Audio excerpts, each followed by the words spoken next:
Turki menolak tuduhan yang ditujukan kepada para pasukannya terkait perang yang terjadi di salah satu kota Irak Kamis 21 Juli 2022 kemarin.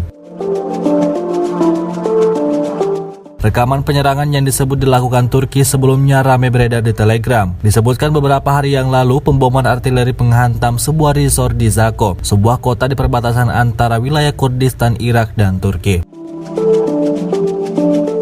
Serangan di sebuah resort pegunungan di Dohuk yang menewaskan 8 turis asing dan 20 orang luka-luka itu diyakini bukan ulah pasukan Turki. Namun, di balik tuduhan tersebut Turki dengan tegas mengklaim bahwa serangan itu merupakan aksi teroris dari kelompok tertentu. Turki siap untuk mengambil setiap langkah agar kebenaran terungkap, kata Kementerian Luar Negeri Turki. Para petinggi Irak akan kembali menghubungi perwakilannya di Turki untuk berkonsultasi terkait tuduhan terhadap serangan yang dilakukan oleh negara Turki di Provinsi Utara Dohuk.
Terima kasih sudah nonton.